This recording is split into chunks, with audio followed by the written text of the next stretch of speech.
Konnichiwa und herzlich willkommen auf dem Shikoku-Pilgerweg in Japan. Auf diesem japanischen buddhistischen Pilgerweg gibt es auf der Insel Shikoku 88 Tempel zu besuchen. Darum ist der Weg auch unter dem Namen 88 Tempelpilgerweg bekannt.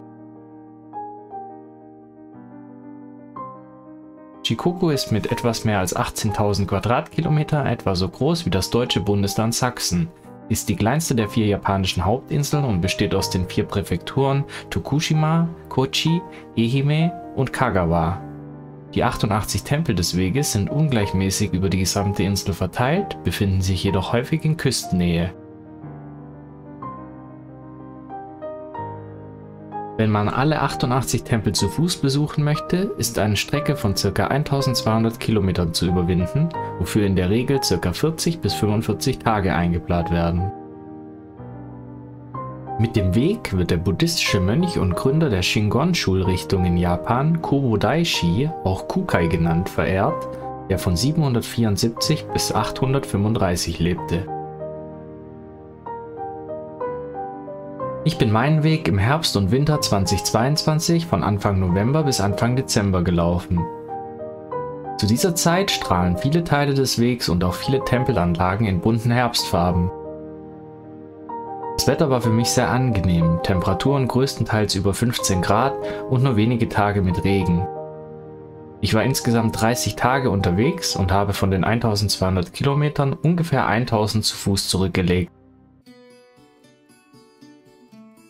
Um die Tempelanlagen zu erreichen, musst du oft auch steile Abschnitte überwinden. So sind viele der Tempel in Bergen oder auf Hügeln errichtet, sodass teilweise viele Treppen oder extrem steile Waldwege auf dich warten. Dadurch gibt es für dich aber auch oft wunderbare Aussichten zu entdecken.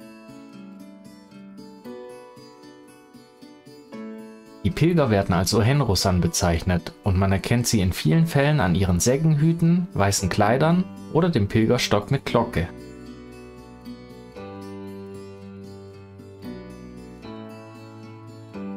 Der Weg ist grundsätzlich das ganze Jahr über begehbar. Die beliebtesten Pilgerzeiten sind allerdings aufgrund der angenehmen Temperaturen der Frühling von März bis Mai und der Herbst von Oktober bis Anfang Dezember. Im Sommer kann es vor allem im Juli und August sehr heiß werden, auch fällt hier der meiste Regen.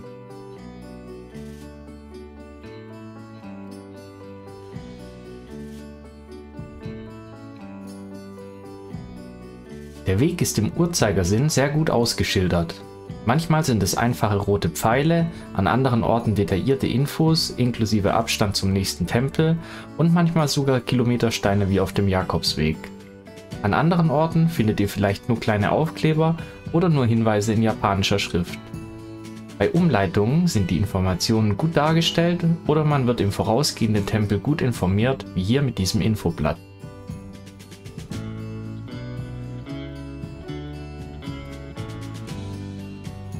Ich habe mich auf dem Weg nie wirklich schlimm verlaufen. Solltest du doch einmal vom Weg abkommen, helfen dir die Leute auf Shikoku sehr gerne weiter. Ansonsten ist auch der Empfang mit japanischer SIM-Karte für Google Maps und Co. fast überall auf Shikoku ausgezeichnet. In unregelmäßigen Abschnitten gibt es am Weg immer wieder kleine Schutzhütten für die Pilger. Diese sind in der Regel sehr einfach ausgestattet und sollen als Pausenplatz dienen oder Schutz vor Regen bieten. Als Übernachtungsplatz sind sie normalerweise nicht vorgesehen und auch nicht geeignet.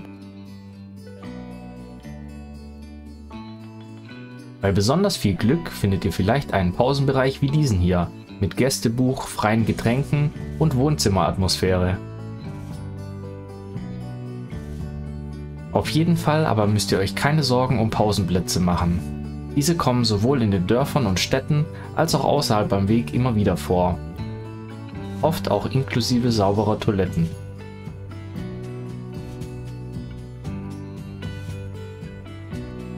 Es ist nicht zwingend notwendig, eine bestimmte Distanz des Weges zu Fuß zurückzulegen, sodass heutzutage viele Pilger für die Reise Verkehrsmittel wie Fahrrad, Bahn oder Bus benutzen.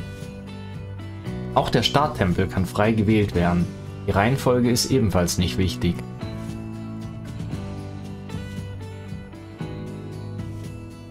Für Erstpilger erscheint ein Start am ersten Tempel, den ihr hier seht, allerdings trotzdem sinnvoll. Dies hat neben der Ausschilderung auch den Grund, dass man hier auch einen großen Laden findet, in dem man alle wichtigen Utensilien für die Pilgerschaft kaufen und zahlreiche Infos erhalten kann. Im Shop könnt ihr euch auch euer Stempelbuch kaufen. In dieses Buch werden euch in jedem Tempel gegen eine kleine Gebühr eine Kalligraphie und euer Stempelabdruck eingetragen. Das Buch ist also gleichzeitig Nachweis und wunderschöne Erinnerung. Im Pilgershop habe ich mir neben dem Buch auch noch einen Pilgerhut, eine weiße Weste und einen Wanderstab gekauft. Beachtet bei dem Hut, dass ihr wahrscheinlich euer Regencape nicht mehr über den Kopf bekommt. Deswegen am besten gleich noch einen kleinen Regenschirm im Convenience Store shoppen, wo ihr ohnehin alles nachkaufen könnt, was ihr so vergessen habt. Aber wie sieht denn nun so eine klassische Tempelanlage aus und wie verhält man sich dort als Pilger? In der Regel betritt man die Anlage durch ein großes Tempeltor. Traditionell verneigt man sich vor dem Betreten sowie vor dem Verlassen an eben diesem Tor. Normalerweise findet ihr dann direkt einen Brunnen. Dort wäscht man sich als Zeichen der Reinheit rituell die Hände. Auf dem Gelände gibt es traditionell dann oftmals einen großen Gong, wie ihr ihn gleich rechts im Bild seht, einen Haupttempel und einen Daishido, also eine Art Kobodaishi-Tempel. Des Weiteren gibt es ein Pilgerbüro, in welchem auch die Kalligrafiestempel eingezeichnet werden, und oftmals gibt es außerdem Toiletten, Getränkeautomaten oder Sitzmöglichkeiten. Zuerst zündet ihr am Haupttempel eine Kerze an und platziert sie im Kerzenhalter. Danach steckt ihr 3 Räucherstäbchen in die dafür vorgesehene Schale. Das gleiche Prozedere wiederholt ihr später am Daishido. Um Haupttempel und Daishido besser unterscheiden zu können, findet ihr oftmals solche Schilder. Und seht ihr die Metallboxen vor dem Tempel? In die große wird traditionell eine kleine Spende geworfen. In die kleine kommt euer Wunschzettel. Die Wunschzettel sehen so aus und dort tragt ihr euren Namen und eure Herkunft ein, sowie das Datum des Besuchs und einen Wunsch. Gleichzeitig dienen die Zettel auch als Visitenkarten zum Tausch, zum Beispiel wenn ihr andere Pilger trefft. Anschließend werden die Sutren gesprochen. Lauscht doch einfach mal dieser Gruppe.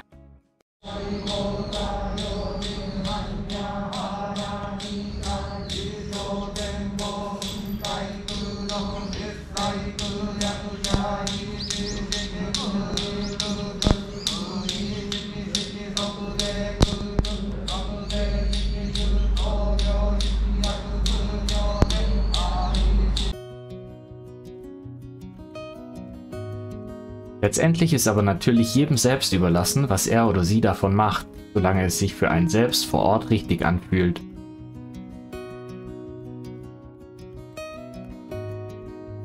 Das Material an Karten und Wanderführern im deutschsprachigen Raum ist für den Shikoku-Weg äußerst überschaubar. Allerdings gibt es ein sehr gutes und handliches englischsprachiges Guidebook mit dem Titel Shikoku Japan 88 Route Guide. Dieses Buch kann beispielsweise auch im Shop am ersten Tempel gekauft werden. Neben Kartenmaterial, Höhenprofil und kulturellen Infos gibt es hier auch zahlreiche Übernachtungsmöglichkeiten inklusive Kontaktdaten. Einen Link mit mehr Infos zum Reiseführer auf einer sehr guten deutschsprachigen Pilgerseite findet ihr in der Videobeschreibung. Jede Tempelanlage ist sehr individuell aufgebaut. Manche liegen zum Beispiel am Meer, manche in den Bergen, manche in Bambuswäldern und manche einfach direkt in der Stadt. Einige davon bestehen nur aus den notwendigen Gebäuden, andere besitzen einen Park, Teiche, Pagoden, Aussichtspunkte oder viele weitere Elemente. So verschieden wie die 88 Tempelanlagen, so vielfältig ist auch der Weg auf den rund 1200 Kilometern. Zwar befindet sich ein Großteil des Weges auf Asphalt, aber die Wald- und Feldwege, die es gibt, haben es oftmals in sich. Hinzu kommt, dass zwar ein Großteil des Weges in Küstennähe verläuft, allerdings trotzdem zahlreiche steile Abschnitte auf die Pilger warten. Dadurch wird man aber auch immer wieder mit atemberaubenden Aussichten sowohl am Meer als auch in den Bergen belohnt.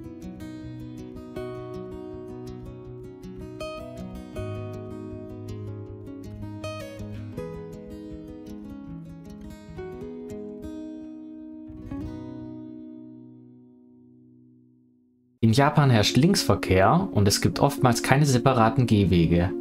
Lauft in diesen Fällen am besten auf der rechten Seite, damit ihr auf den entgegenkommenden Verkehr kurzfristig reagieren könnt. Eine Ausnahme gilt, wenn es farbige Markierungen auf dem Boden gibt, wie hier. Dann ist diese Seite zu nutzen. Insgesamt sind die japanischen Autofahrer extrem rücksichtsvoll und damit sehr wander- und pilgerfreundlich. Dies gilt auch für das Stoppen an Ampeln und Zebrastreifen. Wie auch im Straßenverkehr ist Japan allgemein ein sehr sicheres Land. Die Leute werden außerdem sehr interessiert sein, wenn ihr als Westler auf dem Shikoku-Pilgerweg unterwegs seid. Sie werden euch ansprechen, Fragen stellen und helfen, wo es geht.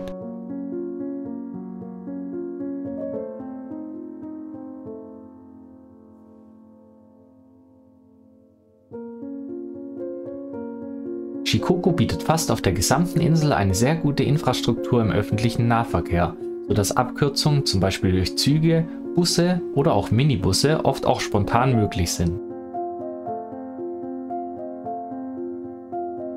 Ein weiteres Highlight sind Fußgängerfähren, die ihr an verschiedenen Orten des Weges nutzen könnt. Neben dem Aspekt der Abkürzung lohnt es sich einfach auch, Shikoku mal vom Wasser aus zu betrachten.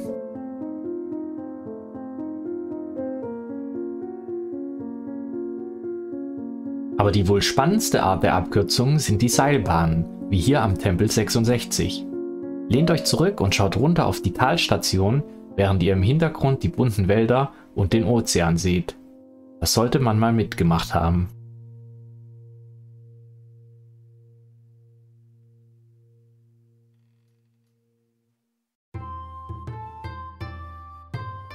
An diesem Tempel seht ihr, welchen Einfluss die Farbenpracht des Herbstes auf die Stimmung vor Ort hat. Wie der Tempel wohl zu einer anderen Jahreszeit auf die Pilger wirkt?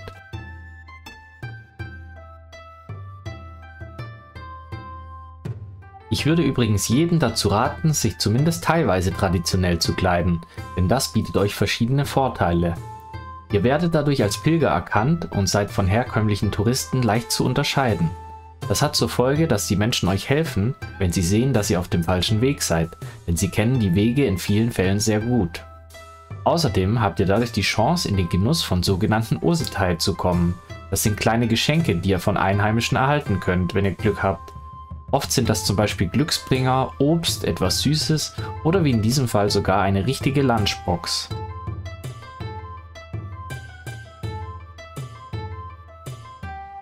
Für die Übernachtungen auf dem Weg gibt es ebenfalls verschiedene Möglichkeiten. Aber eins vorab: Pilgerherbergen wie auf dem Jakobsweg in Spanien wirst du auf Shikoku nicht finden. Die erste Option sind sogenannte Henro-Houses. Hier bieten Privatleute oder kleine Unterkünfte den Pilgern kostengünstige Zimmer an. Die Reservierung erfolgt über eine kostenlose Webseite. Den Link dazu findet ihr in der Beschreibung. Normalerweise herrscht hier Selbstverpflegung und die Preise sind mit 3000 bis 4000 Yen deutlich günstiger als in Pensionen oder Hotels.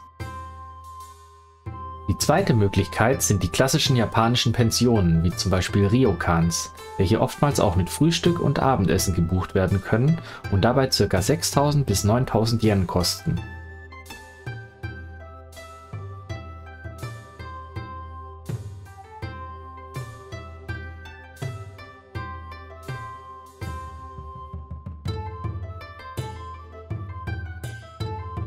Bad und Toilette werden in der Regel gemeinschaftlich genutzt, sind allerdings wunderbar sauber. Fürs Duschen benutzt man übrigens diese kleinen Hocker und man befindet sich oft neben der Wanne.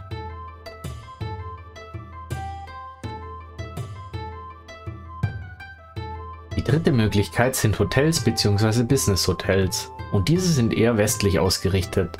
Man hat ein eigenes Badezimmer, allerdings häufig kein Abendessen, sodass Selbstverpflegung gilt. Besonders Business Hotels sind in den meisten Fällen günstiger als die vorher gezeigten Pensionen.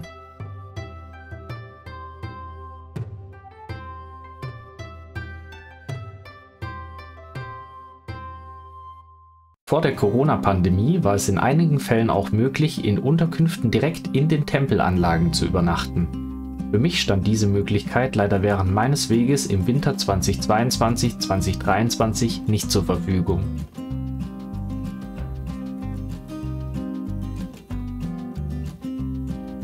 Insgesamt habe ich immer nach Lust und Verfügbarkeit entschieden. Ein Besuch in den Ryokans würde ich allerdings allein schon deshalb empfehlen, weil man gleichzeitig auch in den Genuss der wunderbaren japanischen Küche kommt. 2 kleine Tipps zum Thema Unterkünfte möchte ich dir aber noch mit auf den Weg geben. Erstens, in Japan wird nur wenig Englisch gesprochen. Falls du also nicht Japanisch sprichst, empfehle ich dir, deine nächste Unterkunft immer schon am Abend durch deinen Gastgeber vorreservieren zu lassen. Dadurch kannst du am nächsten Tag ganz entspannt starten.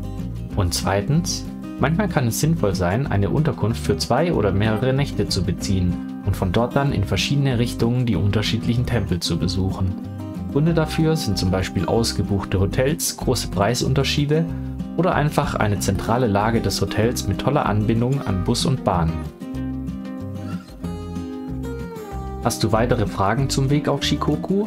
Dann lass es mich gerne unten in den Kommentaren wissen. Ich versuche dann, soweit es möglich ist, dort oder in einem der nächsten Videos darauf zu antworten.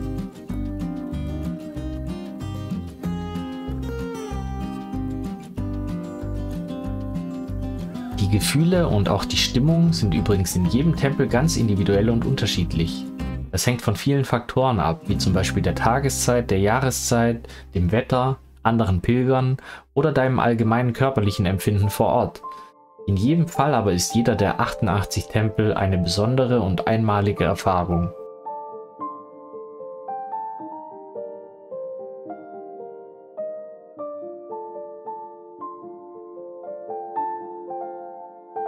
Hier seht ihr den 88. Tempel, also den letzten, den ich am Ende meines Shikoku-Weges besucht habe. Man sagt, auf dem Weg durch die 4 Präfekturen durchstreift der Pilger im Uhrzeigersinn gleichzeitig auch die 4 Phasen des menschlichen Lebens und seiner Entwicklung. Diese Phasen lauten Erwachen, Askese, Erleuchtung und Nirvana. Vielleicht erkennt ihr ja in den abschließenden, kommenden und unkommentierten Eindrücken einige dieser Phasen wieder. In jedem Fall aber sage ich euch schon mal vielen Dank fürs Zusehen und bis zum nächsten Mal.